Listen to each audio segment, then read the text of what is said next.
today we're celebrating 4 years of Hugoversity. Hugoversity is the sister brand of Harvey and Hugo. It was set up to focus on training, recruitment and strategy. The way it all came about was, I like to think we were doing a really good job. So if we ever lost a client for Harvey and Hugo, it would be because the client recognised the value in it so much that they wanted to recruit someone in-house to deliver the same purpose or function.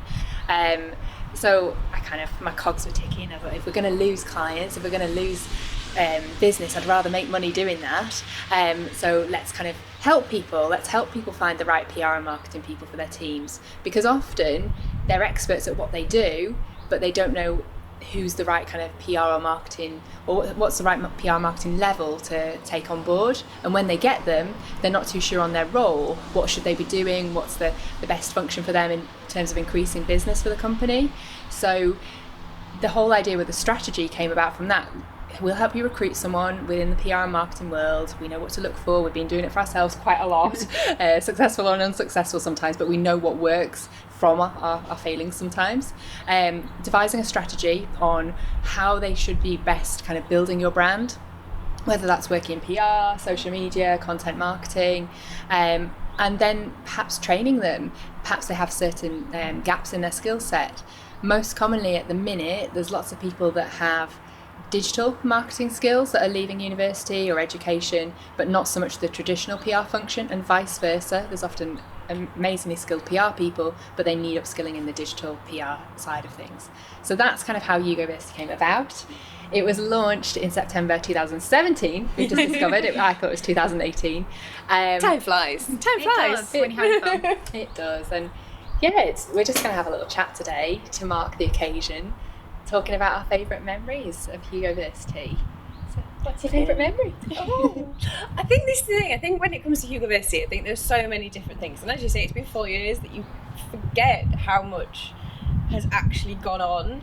And it's not just your standard kind of, we'll recruit people, we'll train them, we'll help, you build your brand. Whereas actually we're able, through all of those kind of those monthly and bi-monthly sessions, actually be able to bring people into the room and help people learn together and actually be able to share our expertise, but actually kind of figure out what people needed and what people wanted, rather than simply this is how you use LinkedIn. And I think for me, it's seeing how many people really engaged with that and really enjoyed kind of coming to those seminars every time for not only what they'd learn, those snippets of things that they did go out and actually use, but also that kind of class culture almost, in terms of, you had your class of pupils, no exams, because we're not that cruel. I don't know, I'd still love to bring in a Hugoversity exam. I do feel we maybe should have one. We did set homework. Well, it's true, we did set homework. Yeah. Well, we're going to talk about the future, maybe that's it. Maybe it's an exam. Yeah. A-levels are too easy these days. This is true. So. Who will get an A or an A-star in a Hugoversity exam? I don't think many. But actually, we'd make them grade us on that, didn't we? Yes, we did. And that was always actually a really nice part of it, gathering in the feedback cards. Don't get me wrong, sometimes you're like, oh, that's a bit harsh. But it was quite rare. And yeah, it was just nice to see genuine feedback. Definitely. People had enjoyed the session, that we'd added value to them, and you'd sometimes go away and you'd see the clients put them into practice, which was always nice to see. Nice to see people doing their homework. Yeah, definitely. What's your favourite one that you've ever done? Mine has got to be the one that we did at Middleton Lodge for with regards to LinkedIn. It's bringing on tears, isn't it? I'm really sorry, my eyes are just stinging. Bless you. Bloopers. Oh, actual tears. It's all right to be crying about Hugoversity. Okay. I'm glad it means so much to you. It really is emotional. Such a dedicated tutor. Oh. I'll distract from you for a bit while you sort yourself out. But it's alright, it's filming it anyway. But yeah, we're going to keep it in, definitely. I was going to say, we have to keep it in.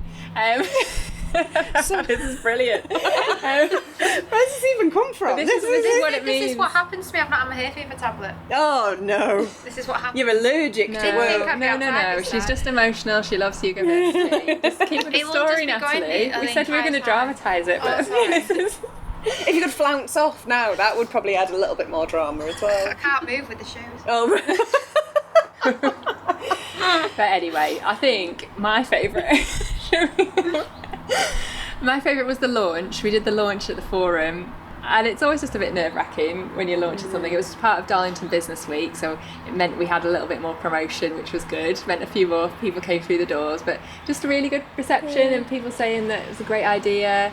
And the forum is a great venue for it because it kind of has that. It used to be an old school, and they were even on old school tables and stuff, and that was just quite cool. Had a good feel about it. See, I think that's the thing I really enjoyed. The one that we did on crisis management, and it wasn't massively well attended, but it meant that we were actually able to sit round a table at Teesside University and really kind of chat through different things that had happened, different techniques, and also kind of get to know about what businesses had done around their crisis management plans. It's frightening to know that actually not many had, for something, because you just never know when you might need it. So I think for me, I really enjoyed kind of doing that and kind of finding out a little bit more about crises that had gone on in the past to use to learn from. Had a good title, that one, didn't it?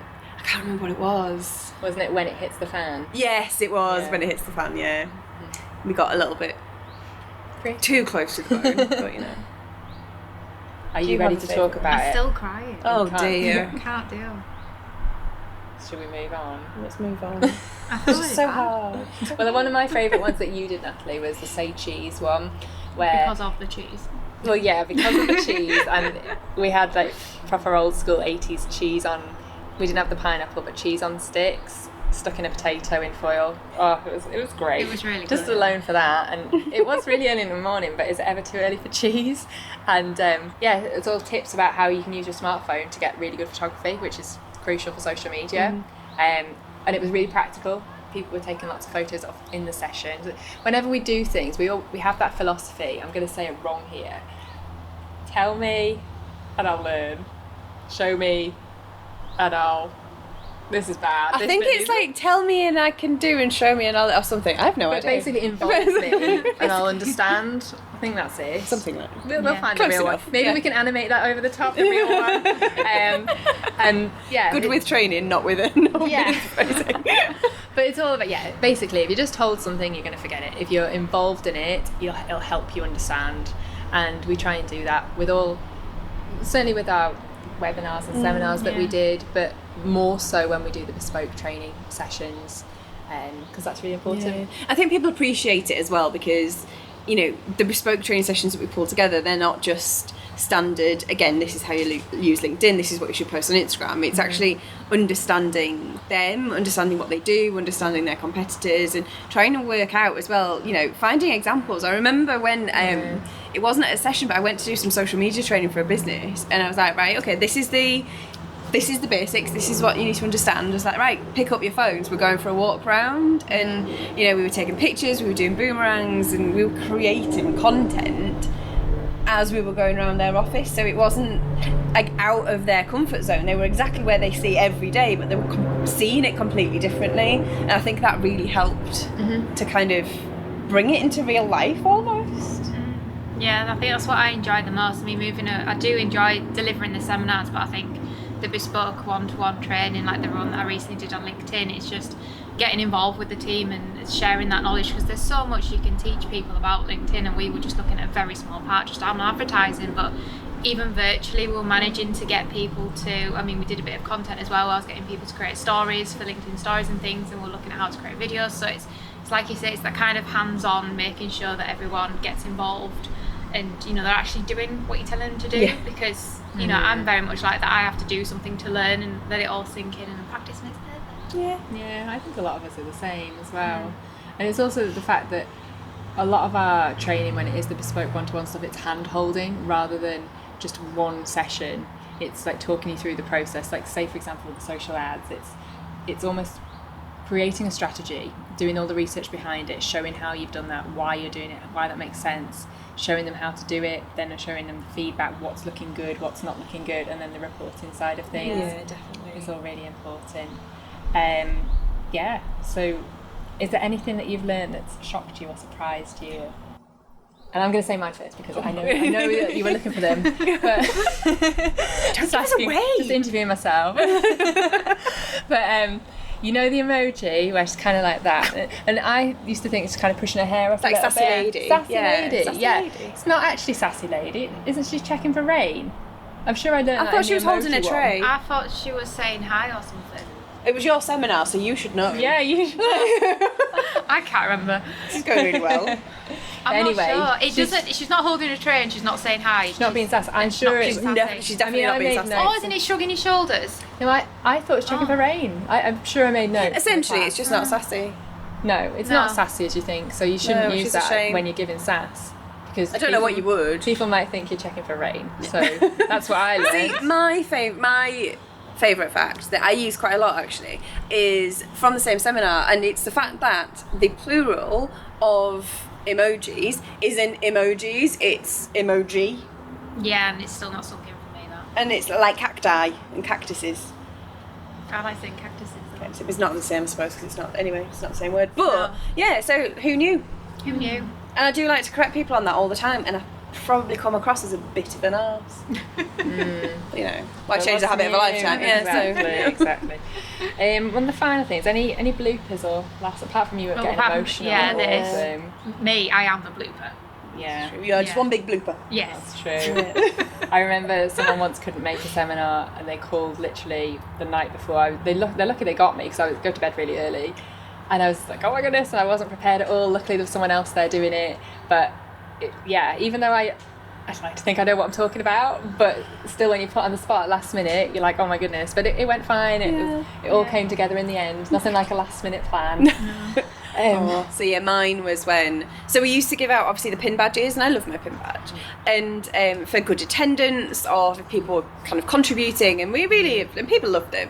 And I remember kind of making like a big kind of build up to giving one of the badges away, and saying, well, none of us are wearing it actually, we should have probably been wearing them. I did think of that. Yeah. I didn't. That was terrible time. But I was doing this really big build up to give someone a badge and be like, oh, they've been to so many sessions, they really contribute all the time, they're just fantastic, they pay attention. And I was like trying to give this big build up, and then I was looking in the crowd and realised that this person wasn't paying attention at all. They were on their phone, and I had to call their name twice to give them a badge. I thought, well, actually I don't think you deserve it now. I did give them it in the end, but we had a stern word. That's students for you. Yeah, I should have given him a detention. Yeah, which we did threaten we a few did times. yes, it's true. It was needed. And we quite often, that brings me on to guest lecturers, we often bring them in just to add that extra dimension to it, like for GDPR.